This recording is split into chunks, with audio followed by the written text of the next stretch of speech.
Hello दोस्तों, आज हम जो टॉपिक देखने वाले हैं वो है फीटल सर्कुलेशन।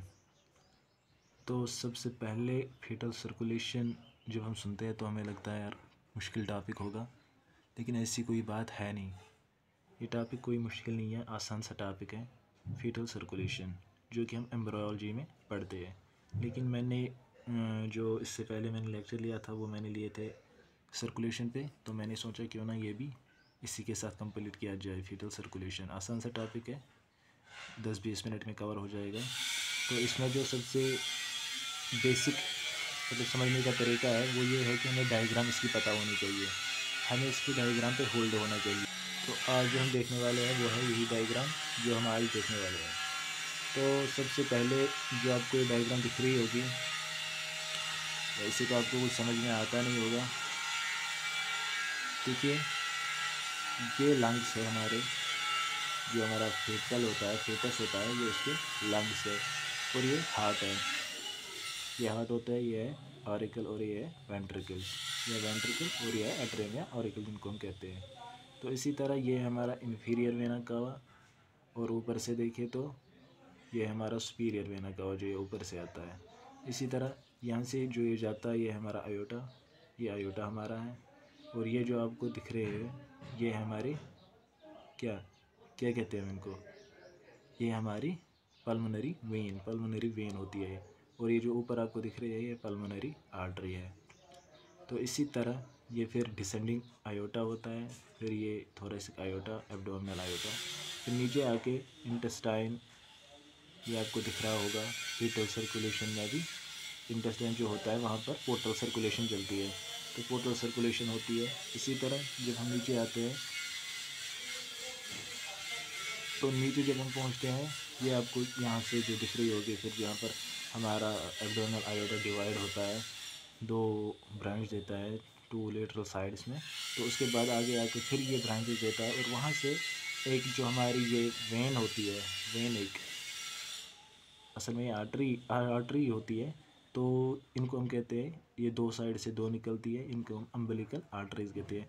जो हमारी अम्बिलिकल आर्टरीज होती है ये जाती है कहाँ, ये ब्लड लेके जाती है हमारे प्लेसेंटा में। तो ये है प्लेसेंटा, मदर प्लेसेंटा है ये। तो यहाँ पर फीटस कनेक्ट होता है मदर्स सर्कुलेशन के साथ। तो यहाँ तक आ गई हमारी अम्बिलिकल आर्टरी।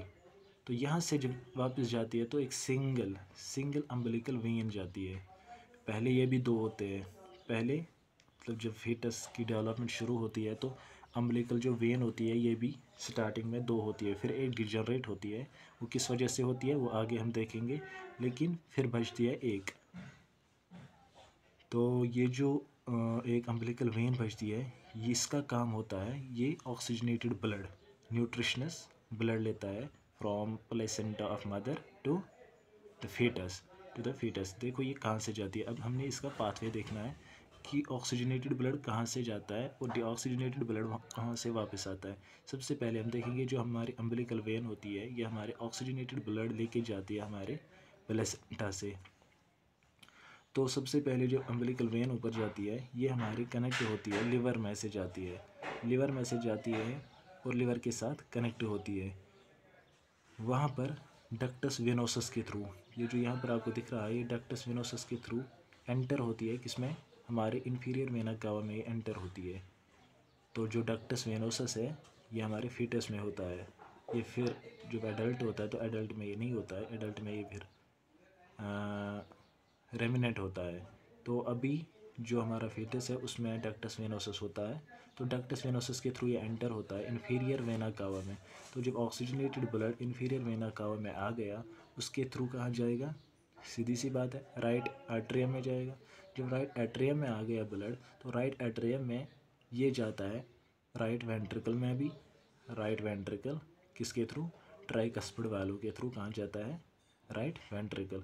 और राइट वेंट्रिकल से मैं आपको एक पार्ट पहले पढ़ाऊंगा उसके बाद दूसरा पार्ट। तो राइट वेंट्रिकल में ब्लड आ गया, अब राइट वेंट्रिकल से कहाँ जाएगा, राइट वेंट्रिकल से ब्लड जाता है ये जो हमारा पल्मोनरी आर्टरी है, क्या है हमारी पल्मोनरी आर्टरी। तो पल्मोनरी आर्टरी ब्लड लेके जाते हैं कहाँ, हमारे लंग्स में, हमारे लंग्स में ब्लड पहुँच गया। अब ये ऑक्सीजनेटेड ब्लड है, तो लंग्स में हमारा ब्लड पहुंच गया, किसके थ्रू? पल्मोनरी आर्टरी के थ्रू हमारे लंग्स में ब्लड आ गया। अब पल्मोनरी आर्टरीज के थ्रू ब्लड में मतलब लंग्स में तो ब्लड आ गया। अब वहाँ लंग्स का काम क्या होता है? लंग्स का काम होता है ब्लड गैसेस चेंज करना, मतलब रेस्पिरेशन, एक्सटर्नल रेस्पिरेशन होती है कहाँ? हमारी लंग्स में। लेकिन अभी जो हमारा फीटस है ये मदर के वॉर्म में ही है, तो वहाँ पर कैसे रेस्पिरेशन होगी? वहाँ पर तो अभी उसके जो लंग्स है ये फंक्शनल ही नहीं है, अभी बच्चा सांस नहीं ले रहा है, तो ऑक्सीजन कैसे वहाँ पर होगा? वहाँ पर ऐसे ऑक्सीजन नहीं होता है। लंग्स में कोई फंक्शनैलिटी आपको नहीं दिख रही होगी जब तक कि बच्चा पैदा ना हो, जब तक डिलीवरी ना हो, तब तक जो हमारे लंग्स होते हैं फीटस के ये नॉन फंक्शनल होते हैं। अभी जो ये पल्मोनरी आर्टरी यहाँ से ब्लड लेके गई, ये ऑक्सीजनेटेड ब्लड है, ये लंग्स की न्यूट्रिशन के लिए ब्लड लेके गई है, कोई रेस्पिरेशन के लिए अभी ये ब्लड लेके नहीं गई है। एक्सटर्नल रेस्पिरेशन नहीं होती है अभी लंग्स में। अभी क्या होता है? अभी सिर्फ न्यूट्रिशन के लिए, मतलब लंग्स की डेवलपमेंट चल रही है, तो डेवलपमेंट के लिए तो न्यूट्रिशन चाहिए। अब उसके लिए ऑक्सीजनेटेड ब्लड होना चाहिए, तो ऑक्सीजनेटेड ब्लड अभी यहाँ से जाता है। ये वो स्टेज है जबकि जो हमारी पल्मोनरी वेन होती है, पल्मोनरी आर्टरी जो होती है, पल्मोनरी आर्टरी में ऑक्सीजनेटेड ब्लड होता है।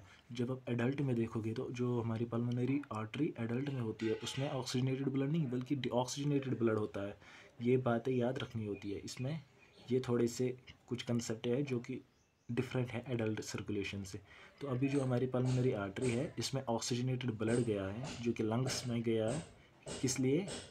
ताकि न्यूट्रिशन पहुंच जाए हमारे लंग्स को। तो लंग्स से वापस आ रही है हमारी पल्मोनरी वेन अगर एडल्ट की बात करें तो पल्मोनरी वेन वहाँ से ऑक्सीजनेटेड ब्लड लाती है, एडल्ट में। लेकिन ये फीटस है तो फीटस में डीऑक्सीजनेटेड ब्लड ला रही है, वहाँ से क्या ला रही है?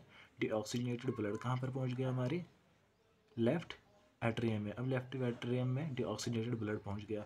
लेकिन अब क्या बात है, जो हमारा राइट एट्रियम और लेफ़्ट एट्रियम होते हैं इनके दरमियान एक स्पेस होती है, एक फोरामेन होता है, एक मतलब होल होता है, इनकी जो वॉल होता है उसके दरमियान एक होल होता है, ये फीटस में होता है, तो उसको हम क्या कहते हैं? Foramina oval.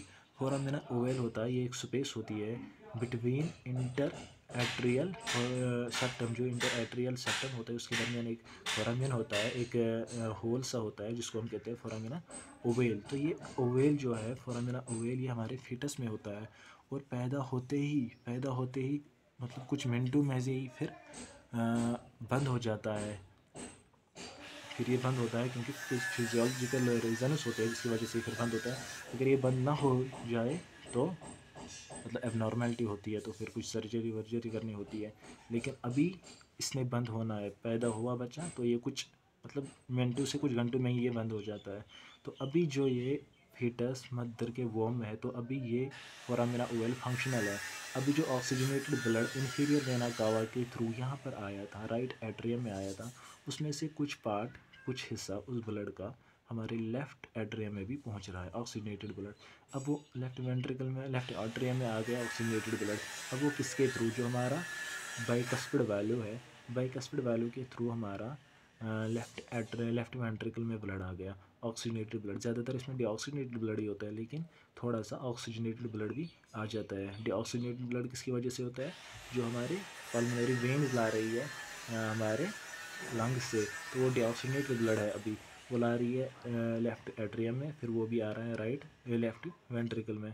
यहाँ से फोरामिना ओवेल के थ्रू ऑक्सीजनेटेड ब्लड आता है एट्रियम में, वो वेंट्रिकल में भी आ जाता है। अब वेंट्रिकल से कहाँ जाता है ब्लड? वेंट्रिकल से आपको पता है जो हमारा लेफ़्ट वेंट्रिकल है वहाँ से हमारा आयोटा निकलता है। ये हमारा आयोटा निकल रहा है, ये आपको दिख रहा होगा, ये हमारा आयोटा निकल रहा है, ये हमारा आयोटा है। अब यहाँ से हमारा आयोटा निकल रहा है, तो आयोटा क्या लेके जाता है? आयोटा में अब मिक्सड ब्लड है, ऑक्सीजनेटेड भी है, डीऑक्सीजनेटेड भी है। तो अब ये लेके जाता है ब्लड कहाँ? आयोटा निकला, ऊपर आया, तो वहाँ पर इसने ब्रांच दिए अपने 3 ब्रांच, आर्च ऑफ आयोटा ने ब्रांचेस दिए। तो उसके बाद आगे आया descending iota, thoracic iota, abdominal iota, फिर किडनी को ब्लड मतलब पूरे बॉडी जो हमारी है उसको सर्कुलेट कर रहा है कौन? आयोटा हमारा। तो आयोटा ने फिर नीचे आके फिर ब्रांचेस दिए, ये जो मैं आपको दिखा रहा हूँ, आयोटा नीचे आके फिर ब्रांचेस दे रहा है। क्या दे रहा है लास्ट में? अम्बिलिकल आर्टरी दे रहा है। अम्बिलिकल आर्टरी के थ्रू क्या आ रहा है? डीऑक्सीजनेटेड ब्लड, क्योंकि यहाँ तक आते आते ऑक्सीजन जो था वो तो हो गया टिश्यूज़ में डिज़ोल्व। अब वहाँ से क्या आ रहा है, वहाँ से हमारा डीऑक्सीजनेटेड ब्लड आ रहा है जो कि अम्बिलिकल आर्टरीज़ के थ्रू। याद रखना अम्बिलिकल आर्टरी 2 होती है और अम्बिलिकल वेन जो है ये एक ही होती है। पहले 2 होती है लेकिन फिर एक ही होती है। अभी आपने याद रखना है अम्बिलिकल आर्टरी जो है ये 2 है और ये डीऑक्सीजनेटेड ब्लड कैरी करती है। अम्बिलिकल आर्टरी जो है ये डीऑक्सीजनेटेड ब्लड कैरी करती है। आर्टरी मगर डीऑक्सीजनेटेड ब्लड कैरी करती है। ये वेन है यहाँ पर, ये ऑक्सीजनेटेड ब्लड कैरी करती है। ये एडल्ट में और फीटस में फ़र्क होता है। देखो अगर एडल्ट की बात करें, एडल्ट में पल्मोनरी जो आर्टरी होती है ये डीऑक्सीजनेटेड होती है, मतलब इसमें कार्बन डाइऑक्साइड होता है ज़्यादा। और अगर पल्मोनरी वेन की बात करें ये हमारी ऑक्सीजनेटेड ब्लड कैरी करती है। ये डीऑक्सीजनेटेड ब्लड मतलब डीऑक्सीजनेटेड ब्लड कैरी करती है ऑक्सीजनेटेड। इसी तरह अगर हम फीटस की बात करें, फीटस में जो होती है अम्बिलिकल वेन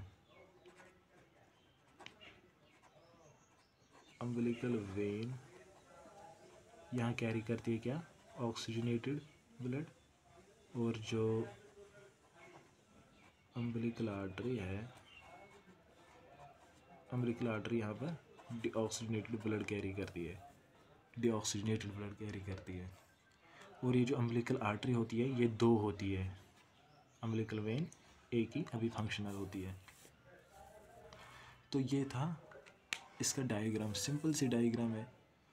बाकी जो आपको ये यहाँ से दिख रहा होगा ये हमारे पोर्टल सर्कुलेशन है, वहाँ पे आपने नहीं जाना है। अभी हमें सिंपल सी बात करनी थी कि सर्कुलेशन, फीटल सर्कुलेशन कहाँ से ब्लड आता है, कहाँ जाता है, कैसे जाता है, वो बात करनी थी। तो अभी हमारी डायग्राम हो गई। अब इसके बारे में मैं आपको थोड़े से नोट्स दिखा रहा हूँ। देखो गाइस इस डायग्राम से आपको समझ में आएगा अच्छे से, ये बुक पे डायग्राम दी हुई है तो यहाँ से मैं आपको समझाने की कोशिश करूँगा। देखो ये हमारे यहाँ से हमारा प्लेसेंटा है, मदर्स प्लेसेंटा, मतलब मदर के सर्कुलेशन के साथ कनेक्टेड होता है यहाँ पर। तो वहाँ से आती है हमारी अम्बिलिकल वेन। अम्बिलिकल वेन क्या लेके आती है, हमारे ऑक्सीजनेटेड ब्लड लेके आती है और लिवर में जाती है। तो लिवर से होते हुए डक्टस वेनोसस के थ्रू ये कहाँ जाती है, हमारे इन्फीरियर वेना कावा में एंटर होती है।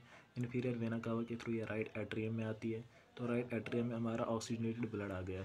तो अब राइट एट्रियम से ऑक्सीजनेटेड ब्लड हमारा कहाँ जाता है, ऑक्सीजनेटेड ब्लड कहाँ जाता है, एक तो राइट वेंट्रिकल में जाता है, फिर उसके थ्रू पल्मोनरी आर्टरी के थ्रू, पल्मोनरी आर्टरी कहाँ लेके जाती है, हमारे लंग्स में। तो लंग्स में भी ऑक्सीजनेटेड ब्लड आ गया, वहाँ से वापस पल्मोनरी वेन्स के थ्रू आ रहा है हमारे लेफ्ट एट्रियम में। तो लेफ्ट एट्रियम से लेफ्ट वेंट्रिकल, इसी तरह राइट एट्रियम से ब्लड थ्रू फोरामिना ओवेल के थ्रू लेफ्ट एट्रियम में आ गया, लेफ्ट एट्रियम से लेफ्ट वेंट्रिकल में आ गया। तो वहाँ से हमारे जो आयोटा होता है, आयोटा के थ्रू जा रहा है असेंडिंग आयोटा, फिर आर्च ऑफ आयोटा, फिर डिसेंडिंग आयोटा, इसी के थ्रू। और यहाँ पर आपको एक बात मैं दिखाना चाहूँगा, ये जो हमारा डक्टस, जो हमारा आर्ट्रियम, राइट एट्रियम में ब्लड आ गया था, फिर राइट वेंट्रिकल में आ गया। राइट वेंट्रिकल के थ्रू जब हमारा ब्लड जब हमारा ब्लड पल्मोनरी आर्टरी के थ्रू जा रहा था, तो यहाँ पर एक कनेक्शन आपको दिख रहा होगा पल्मोनरी आर्टरी और आयोटा के दरमियान। ये पल्मोनरी आर्टरी है और ये आयोटा है, इसके दरमियान एक कनेक्शन है जो कि यहाँ से ब्लड आता है पल्मोनरी आर्टरी के थ्रू, ऑक्सीजनेटेड ब्लड आता है, वो यहाँ पर आयोटा में भी जाता है। किसके थ्रू, ये जो यहाँ पर ये कनेक्शन के बीच में है इसको हम कहते हैं डक्टस आर्टरियोसस। तो ये डक्टस आर्टरियोसस के थ्रू यहाँ पर जाता है। ये डक्टस आर्टरियोसस हमारे फीटस में होता है, हमारे जो एडल्ट होते हैं एडल्ट में ये नहीं होता है, होता है लेकिन रेमिनेंट होता है, फंक्शनल नहीं होता। फंक्शनली हमारे सिर्फ फीटस में होता है। तो फिर उसके थ्रू ब्लड आता है, पूरे बॉडी में जाता है, फिर नीचे आते आते ये फिर अम्बिलिकल आर्टरीज में आता है। और क्योंकि अम्बिलिकल आर्टरी होती है ये डीऑक्सीजनेटेड ब्लड फिर कैरी करती है, यहाँ तक आते आते ब्लड डीऑक्सीजनेट होता हुआ होगा, उसके थ्रू फिर ये हमारे मतलब मदर सर्कुलेशन में वापस जाता है और वहाँ से ऑक्सीजनेटेड ब्लड आता है। तो ये थी डायग्राम। अब इसके बाद हम बात करेंगे इसके नोट्स की। देखिए guys, placenta is main source of oxygen for foetus. Foetus के लिए सिर्फ ऑक्सीजन कहाँ से आता है, प्लेसेंटा से ही आ सकता है, क्योंकि अभी जो फीटस होता है उसके लंग्स अभी डेवलप पूरे नहीं हुए होते हैं, और जहाँ पर हमारे वो मतलब मदर्स वॉम में होता है तो वहाँ पर ऑक्सीजनेशन मतलब एयर ये सब नहीं होता है, तो वहाँ पर उसको एक ही सोर्स होता है ऑक्सीजन का, और वो होता है थ्रू प्लेसेंटा। दूसरा जो पॉइंट है, lungs do not exchange gas during gestation period.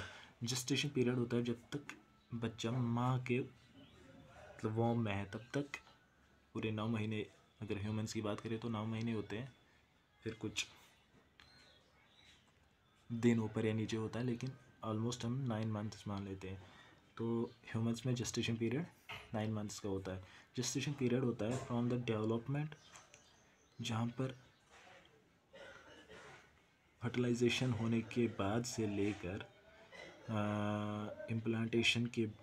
Implantation से लेकर हमारे जब तक डिलीवरी होती है तब तक जो ये पीरियड होता है इसको हम जेस्टेशन पीरियड कहते हैं। तो जेस्टेशन पीरियड में लंग्स नॉन फंक्शनल होते हैं, कोई काम नहीं करते, एक्सचेंज ऑफ गैसेस नहीं करते हैं, क्योंकि ये अंडर डेवलपमेंट होते हैं। जो तीसरा पॉइंट है वो ये है कि right atrium of foetal heart is the chamber with the highest oxygen concentration. जो राइट एट्रियम मैंने आपको दिखाया था यहाँ पर इस डायग्राम में, देखो फिर से दिखा रहा हूँ, ये हमारा राइट एट्रियम है। अब आप बताओगे राइट एट्रियम में कैसे ऑक्सीजन ज़्यादा होता है। एडल्ट की बात करें तो सबसे ज़्यादा डीऑक्सीजनेटेड ब्लड यहीं पर होता है, लेकिन अब अगर बात करें फीटल सर्कुलेशन की, तो सबसे ज़्यादा ऑक्सीजनेटेड ब्लड यहीं पर होता है, क्योंकि जो हमारा अम्बिलिकल वेन ब्लड लेके आती है, ऑक्सीजनेटेड ब्लड लेके आती है थ्रू इन्फीरियर वेना कावा, वो एंटर होती है सीधे किसमें, हमारे राइट एट्रियम में। तो राइट एट्रियम में ऑक्सीजनेटेड ब्लड आता है, फिर यही आगे शंट करता है, राइट वेंट्रिकल में भी यही ब्लड भेजता है, इसी के थ्रू फिर लेफ़्ट एट्रियम में भी जाता है, इसी के थ्रू लेफ़्ट वेंट्रिकल में भी जाता है। तो जो यहाँ से फिर right pulmonary artery, right ventricle से पल्मोनरी आर्टरी जाती है, तो उसमें ऑक्सीजनेटेड ब्लड होता है। वो आगे जाके यहाँ पर मैं ये आपको दिखाना भूल गया था पहले, ये जो आपको ये कनेक्शन दिख रहा है किस किस के दरमियान, पल्मोनरी आर्टरी और आयोटा के दरमियान, इसको हम कहते हैं डक्टस आर्टरियोसस। डक्टस आर्टरियोसस के थ्रू यहाँ से ऑक्सीजनेटेड ब्लड जाता है कहाँ, आयोटा में भी जाता है। एक तो यहाँ से जाता है पहले शंट होके थ्रू फोरामिना ओवेल, उसके थ्रू फिर नीचे आता है लेफ़्ट वेंट्रिकल के थ्रू आयोटा में भी जाता है, लेकिन ऑक्सीजन कंसंट्रेशन कम होती है ब्लड में, तो उसी को कंपनसेट करने के लिए यहाँ पर डक्टस आर्टरियोसस भी होता है, जो कि फंक्शनली बहुत इम्पॉर्टेंट है। तो ये इसलिए मैं बता रहा था कि जो हमारा राइट एट्रियम है इसमें ऑक्सीजन कंसंट्रेटेड ब्लड सबसे ज़्यादा होता है। यहाँ पर उससे कम ऑक्सीजन होगा, यहाँ पर उससे कम होगा, यहाँ पर उससे कम होगा। सबसे कम अगर देखा जाए तो वो यहाँ पर होगा, सबसे ज़्यादा ऑक्सीजन कंसंट्रेशन अगर देखी जाए तो वो यहाँ पर होगा। तो ये पॉइंट इसी के बारे में था। जो हमारा राइट एट्रियम है, right atrium of foetal heart is the chamber with the highest oxygen concentration. तो सबसे ज़्यादा जो ऑक्सीजन की कंसंट्रेशन होती है वो हमारे राइट एट्रियम में होती है। फीटस की बात कर रहा हूँ मैं। अगर एडल्ट की बात करें तो कहाँ पर होती है सबसे ज़्यादा ऑक्सीजन कंसंट्रेशन, हमारे लेफ़्ट एट्रियम में, फिर वहाँ से लेफ़्ट वेंट्रिकल में आ जाता है, फिर आयोटा के थ्रू पूरी बॉडी में जाता है। तो अगर डीऑक्सीजनेटेड ब्लड कंसंट्रेशन की बात करें एडल्ट में, तो वो कहाँ होती है, जो हमारा राइट एट्रियम होता है, मतलब बिल्कुल अपोजिट होता है इसका। फीटल सर्कुलेशन में जहाँ पर ज़्यादा ऑक्सीजनेटेड ब्लड होता है, तो एडल्ट में वहाँ पर सबसे ज़्यादा डीऑक्सीजनेटेड ब्लड पाया जाता है। तो यही कुछ डिफरेंसेस है जो फीटल सर्कुलेशन और एडल्ट सर्कुलेशन में है, जो आपने याद रखनी है। अब स्ट्रक्चर की बात करें, मतलब फीटल सर्कुलेशन में क्या क्या स्ट्रक्चर्स होते हैं, किसके थ्रू सर्कुलेशन होती है, उसकी बात करें तो सबसे पहले मैं आपको बताना चाहूँगा अम्बिलिकल वेन होती है। अम्बिलिकल वेन एक होती है जो कि फंक्शनल होती है, दूसरी पहले दो होती है। ये जब हम मतलब डेवलपमेंट की बात करें तो पहले दो होती है, अम्बिलिकल वेन भी दो होती है और अम्बिलिकल आर्टरीज भी दो होती है। लेकिन फिर फंक्शनली अगर बात करें तो एक फंक्शनल होती है, दूसरी डिजनरेट हुई होती है। फिर अभी हम बात कर रहे हैं सर्कुलेशन की, तो यहाँ पर एक ही सर्कुलेट कर रही है, एक ही अम्बिलिकल वेन। उसके बाद डक्टस वेनोसस होता है। मैं आपको फिर से ये डायग्राम में दिखाना चाहूँगा एक एक करके।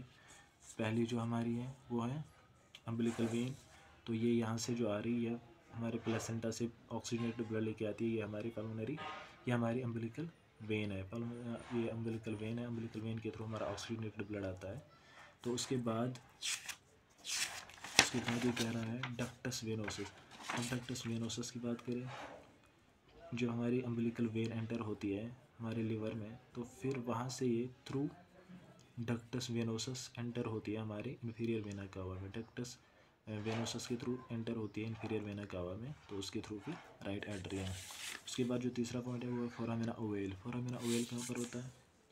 ये जो आपको बिटवीन टू एट्रियम, ये इंटर एट्रियल सेप्टम जो होता है, इसके दरमियान एक होल सा होता है, एक स्पेस सी होती है, जो कि फीटस में होती है, एडल्ट में नहीं होती। अगर एडल्ट में हुई तो ये एबनॉर्मेलिटी मानी जाती है, फीटस में हो तो ये फंक्शनल मतलब फिजियोलॉजिकल इम्पोर्टेंस देती है। फिजियोलॉजिकली ये बहुत इंपॉर्टेंट होती है फीटल सर्कुलेशन के लिए। तो इसके थ्रू फिर ब्लड आता है अरे राइट एट्रियम से लेफ्ट एट्रियम में। तो ये है हमारा फोरामिना ओवेल। इसके बाद अगर हम बात करें तो डक्टस आर्टरियोसस है। डक्टस आर्टरियोसस जो हमारी पल्मोनरी आर्टरी है, पल्मोनरी आर्टरी से हमारा ऑक्सीजनेटेड ब्लड जाता है। तो यहाँ से ये कनेक्ट होती है इसके साथ, हमारे आयोटा के साथ। पल्मोनरी आर्टरी कनेक्ट होती है आयोटा के साथ थ्रू डक्ट। इस डक्ट को क्या कहते हैं? ये है डक्टस आर्टरियोसस। डक्टस आर्टरियोसस ये फीटस में होती है। उसके बाद two umbilical arteries. Two umbilical arteries ये हमारी अम्बिलिकल आर्टरीज़ होती है। ये है हमारी अम्बिलिकल आर्टरीज़। दो अम्बिलिकल आर्टरी ये क्या लेके जाती है? फिर डीऑक्सीजनेटेड ब्लड लेके जाती है प्लेसेंटा में, तो वहाँ से फिर ऑक्सीजनेटेड ब्लड आता है। और हाइपोगैस्ट्रिक आर्टरीज़ होती है। तो ये स्ट्रक्चर की बात अगर हम करें तो स्ट्रक्चर में हमारी ये चीज़ें होती है। तो अगर अब हम देखें कि बर्थ के बाद क्या क्या चेंजेस होती है इस स्ट्रक्चर में, कौन कौन सी चीज़ें फंक्शनल रहती है, कौन कौन सी चीज़ें नॉन फंक्शनल हो जाती है। तो सबसे पहले जो हमारा फोरामिना ओवेल है ये क्लोज होता है, एड बर्थ ये क्लोज होता है। फिर डक्टस आर्टरियोसस क्लोज होता है। अम्बिलिकल वेन क्लोज होती है, नॉन फंक्शनल हो जाती है। अम्बिलिकल आर्टरीज ये भी डिजनरेट होती है, फिर नॉन फंक्शनल हो जाती है, रेमिनेंट बन के रह जाती है। तो ये होती है, ये चेंज हो जाती है आफ्टर बर्थ, मतलब बर्थ होने के बाद, डिलीवरी होने के बाद फिर हमारे जो लंग्स होते हैं वो फंक्शनल हो जाते हैं, जिसकी वजह से फिर रेस्पिरेशन हो जाती है, external respiration, exchange of gases हो जाता है। फिर हमारा जो हमारा लेफ्ट एट्रियम है, वेंट्रिकल है, वो फिर ऑक्सीजनेटेड ब्लड कैरी करते हैं, तो फिर फोरामिना ओवेल बंद हो जाता है। फिर जो हमारा राइट साइड ऑफ हार्ट होता है, राइट हॉलो ऑफ हार्ट होता है, वो डीऑक्सीजनेटेड ब्लड कैरी करता है। लेफ्ट हॉलो जो होता है वो ऑक्सीजनेटेड ब्लड कैरी करता है। फिर एक मतलब परफेक्ट सर्कुलेशन होती है जो कि एडल्ट सर्कुलेशन में आती है। इसके बाद जो एडल्ट की सर्कुलेशन होती है वो फिर इन्फेंट में भी हो जाती है। इन्फेंट की सर्कुलेशन फिर एडल्ट सर्कुलेशन जैसी होती है। तो बर्थ से पहले एक सर्कुलेशन होती है जिसको हम फीटल सर्कुलेशन कहते हैं, उसके बाद इन्फेंट सर्कुलेशन या एडल्ट सर्कुलेशन या सर्कुलेशन कहते हैं इसको। अब अगर हम बात करें अम्बिलिकल कार्ड, अम्बिलिकल कार्ड या प्लेसेंटा। अम्बिलिकल कार्ड या प्लेसेंटा से क्या होता है? इससे दो ब्रांचेस निकलते हैं, एक two umbilical arteries, two umbilical arteries होती है, और वन अम्बिलिकल वेन। जो अम्बिलिकल आर्टरीज होती है it carries deoxygenated blood, fetal या fecal wastes, carbon dioxide, other wastes towards placenta, ये लेके जाती है प्लेसेंटा की ओर। Umbilical artery deoxygenated blood carry करती है। ये हमारी जो अम्बिलिकल वेन है ये एक होती है, it carries oxygenated blood nutrients from placenta towards foetus. तो ये फीटस की तरफ ला रही है ब्लड, न्यूट्रिएंट्स जो कि ज़रूरी होते हैं फीटल डेवलपमेंट के लिए। इसके बाद fetus depends on placenta to meet oxygen needs while organs continue formation. इसके बाद oxygenated blood flows from the placenta towards fetus via umbilical vein. umbilical vein के थ्रू ब्लड आता है कहाँ से? प्लेसेंटा से fetus की ओर. After reaching fetus, the blood towards to after reaching fetus, the blood flows through the inferior vena cava. अभी inferior vena cava के through जो हमारी umbilical vein होती है वो एंटर होती है थ्रू किसके थ्रू, अभी बताया था डक्टस वेनोसस के थ्रू वो एंटर होती है inferior vena cava में, फिर राइट एट्रियम में आ जाती है. Before junction of umbilical vein and inferior vena cava, umbilical vein enters into hepatoportal pathway. तो मतलब जो हमारी umbilical vein होती है inferior vena cava में एंटर होने से पहले वो कहाँ पर आ जाती है, जो हमारा hepatoportal pathway होता है उसमें एंटर होती है टू चेक एक्स्ट्रा न्यूट्रेंट्स. मतलब अगर ब्लड में न्यूट्रेंट ज़्यादा आ रहे हैं तो वो स्टोर होते हैं कहाँ पर, लिवर में. तो liver as a check point होता है हेपेटोपोर्टल पाथवे में. Liver as a check point होता है, न्यूट्रेंट्स ज़्यादा तो नहीं है, अगर ज़्यादा है तो कुछ स्टोर होते हैं, फिर आगे जाके इंफीरियर वेना कावा में एंटर होती है और फिर बॉडी में जाती है. तो blood continues to travel from the inferior vena cava to the ductus venosus. तो ductus venosus से ये फिर inferior vena cava में आ जाती है, फिर ये मतलब हमारे हार्ट पे पहुंच जाती है, right side of the heart में ऑक्सीजनेटेड ब्लड आ गया. अब डक्टस वेनोसस क्या है, डक्टस वेनोसस के बारे में थोड़ी सी मैंने यहाँ पे लिखा है जो आपको समझ में आएगा. It is a shunt that allows oxygenated blood in the umbilical vein to bypass the liver and is essential for normal fetal circulation. जो हमारा डक्टस वेनोसस है ये एक, मान लो कि एक कनेक्शन है किस किस के दरमियान, ये मिलाता है हमारा जो अम्बिलिकल वेन है उसको मिलाता है किसके साथ, हमारे इन्फीरियर वेना कावा के साथ. तो ये एंटर होती है हमारे इन्फीरियर वेना कावा में थ्रू डक्टस वेनोसस. ये एक पाइप लाइन है, मान लो ये कनेक्शन है, पाइप है दरमियान है जो कि कनेक्ट करती है किसको, हमारे अम्बिलिकल वेन को हमारे इन्फीरियर वेना कावा के साथ. इसमें क्या होता है, small amount of blood routed to growing liver. कुछ हिस्सा ब्लड का जो कि अम्बिलिकल वेन से आता है, कुछ ब्लड उसमें से जाता है कहाँ, जो कि हमारे लिवर को सर्कुलेट करता है. Increased blood flow leads to large liver in newborn. Increased blood flow leads to large liver in newborn. देखो अगर सारा का सारा ब्लड हमारा लिवर में चला जाए तो जिसको हम कहते हैं हेपेटोमेगली. हेपेटोमेगली मतलब लिवर का साइज़ बड़ा हो जाएगा, क्योंकि अभी फीटस है. अभी अगर यहाँ पर ही ऐसे काम हो जाएंगे तो फिर आगे तो फिर काम बिगड़ जाएगा. इसलिए एक पर्टिकुलर अमाउंट ऑफ ब्लड वहाँ पर जाए, इसलिए वहाँ पर जो डक्टस वेनोसस है ये कनेक्ट करता है, मतलब ये बाकी ब्लड लेके जाता है कहाँ, हमारे इन्फीरियर वेना कावा में, ताकि सारा ब्लड हमारे लिवर में ना आ जाए.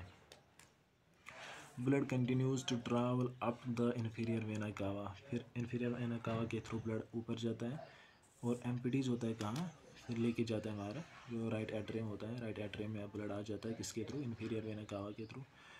तो blood then passes to the left atrium through the foramina ovale. अब जो फोरामिना ओवेल है, अब फोरामिना ओवेल के थ्रू जो राइट एट्रियम है ये ब्लड भेजता है फोरामिना ओवेल के थ्रू लेफ्ट एट्रियम में. राइट एट्रियम से लेफ्ट एट्रियम में ब्लड जाता है फोरामिना ओवेल के थ्रू. अब फोरामिना ओवेल आया, फोरामिना ओवेल क्या होता है, अब इसके बारे में हम थोड़ी सी बात करते हैं. It is an aperture in the muscular tissue. यहाँ पर मैंने दो बार लिखा है. It is an aperture in the muscular tissue between the left and right atrium that allows blood to cross the atria and bypass pulmonary circulation during fetal development. देखो जो हमारा फोरामिना ओवेल होता है, फोरामिना ओवेल एक aperture होता है, एक opening होती है बिटवीन टू एट्रियम्स, या जो इंटर एट्रियल सेप्टम होता है, मतलब जो इनके दरमियान एक क्या बताएंगे, पर्दा होता है जो इनको अलग अलग करता है, सेप्टम. उस सेप्टम में एक अपर्चर होता है, एक ओपनिंग सी होती है जिसको हम कहते हैं फोरामिना ओवेल. तो ये क्या करती है, जो राइट एट्रियम में ऑक्सीजनेटेड ब्लड आती है ये थोड़ा उसमें से लेफ़्ट एट्रियम में भेज देती है। उसके बाद completely bypasses the non functional lungs. तो क्योंकि हमारे लंग्स अभी नॉन फंक्शनल है, अगर उन पे प्रेशर आ गया तो फिर तो दिक्कत की बात है। ताकि हमारे जो लंग्स है उन पे प्रेशर ना बने, इसलिए जो फोरामिना ऑयल है ये इम्पॉर्टेंट है। After left atrium blood flows towards left ventricle and enters into the aorta. फिर तो आपको पता ही है, blood is circulated to the upper extremities. जो अपर एक्सट्रीमिटीज़ है मतलब ऊपर की ओर ब्लड जाता है। आयोटा ऊपर लेके ब्लड जाता है, आयोटा जब ब्लड लेके जाता है फिर जब आयोटा आता है फिर उसके ब्रांचेस आ जाती है जो कि ऊपर वाले एक्सट्रीमिटीज़ को ब्लड देती है, सर्कुलेट करती है। फिर नीचे की ओर भी आता है, डिसेंडिंग आयोटा आता है, वो नीचे की ओर ब्लड लेके जाता है और पूरी बॉडी सर्कुलेट होती है। Then blood returns to left atrium, और ब्लड आ जाता है लेफ्ट एट्रियम में। अब ब्लड आता है राइट एट्रियम में, लास्ट में ब्लड वापस आ जाता है कहाँ पर, राइट एट्रियम में। हमारे लंग्स को ब्लड गया तो लंग से वापस आ रहा है कहाँ, right atrium. From right atrium blood goes to right ventricle, फिर ब्लड कहाँ जाता है, राइट वेंट्रिकल में। Then to the pulmonary arteries, then to the pulmonary arteries. देखो गाइस, जब हमारा ब्लड सर्कुलेट होता है टू द अपर एक्सट्रीमिटी तो वहाँ से वापस आता है किसके थ्रू, जो हमारा सुपीरियर वेना कावा के थ्रू। तो सुपीरियर वेना कावा भी रिटर्न ब्लड करता है कहाँ, राइट एट्रियम में। तो राइट एट्रियम में अब डीऑक्सीनेटेड ब्लड भी आ गया तो वहाँ से जाएगा राइट वेंट्रिकल में, राइट वेंट्रिकल से कहाँ, पल्मोनरी आर्टरीज के थ्रू जाएगा कहाँ, अब लंग्स में जा रहा है ब्लड। अब लंग्स में ब्लड जा रहा है, उसमें ऑक्सीनेटेड ब्लड भी है तो डीऑक्सीनेटेड ब्लड भी है, मतलब दोनों है, कंसनट्रेशन ऑक्सीजन भी है और डीऑक्सीनेटेड ब्लड भी है। अब वो जा रहा है कहाँ, हमारे लंग्स में, लंग से वापस आ रहा है, फिर लंग से वापस आके कहाँ जा रहा है, हमारा जो लेफ़्ट एट्रियम है, लेफ़्ट एट्रियम से लेफ़्ट वेंट्रिकल में जा रहा है, तो फिर जा रहा है आयोटा में, फिर आर्च ऑफ आयोटा, फिर नीचे जा रहा है, लास्ट में कहाँ जा रहा है, लास्ट में कहाँ जा रहा है, तो लास्ट में अम्बिलिकल आर्टरी के थ्रू प्लेसेंटा में वापस जा रहा है। यहाँ पर एक और पॉइंट है, small amount goes towards maturing lungs. जो लंग्स होते हैं वहाँ पर भी जाता है ताकि उनकी डेवलपमेंट भी होती रहे। Rest of blood from pulmonary arteries is shunted away from lungs by ductus arteriosus back to aorta. तो जो बाकी ब्लड रहता है जो कि पल्मोनरी आर्टरीज में होता है वो शंट होता है। शंट मतलब भेजा जाता है कहाँ से, हमारे लंग्स, अवे फ्रॉम लंग्स मतलब लंग्स को ज़्यादा प्रेशर ना पड़े, इसलिए ब्लड पहले ही भेजा जाता है डक्टस आर्टरियोसस के थ्रू आयोटा में।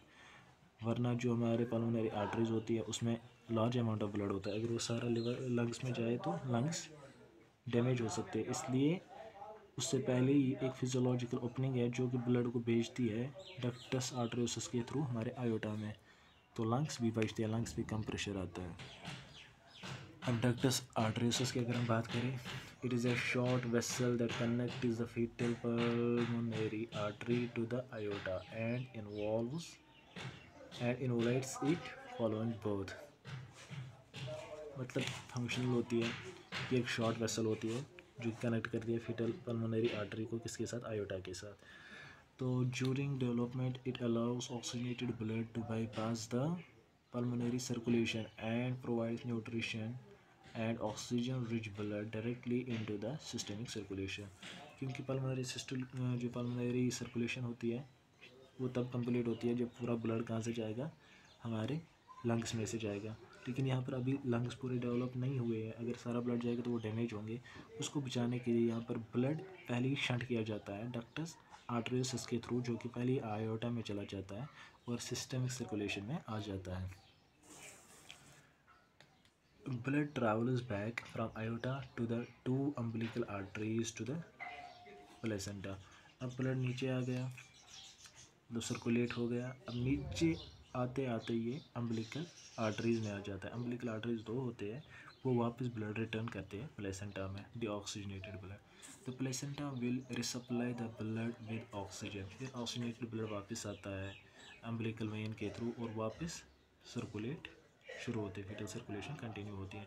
जो फीटल सर्कुलेशन होती है it is low pressure system, यहाँ पर लो प्रेशर सिस्टम होता है। Fetal circulation is low pressure system. और जो एडल्ट सर्कुलेशन होती है, मतलब जो आफ्टर बर्थ सर्कुलेशन होती है, वो हाई प्रेशर होती है। यहाँ पर लो प्रेशर है, वो हाई प्रेशर सर्कुलेशन होती है।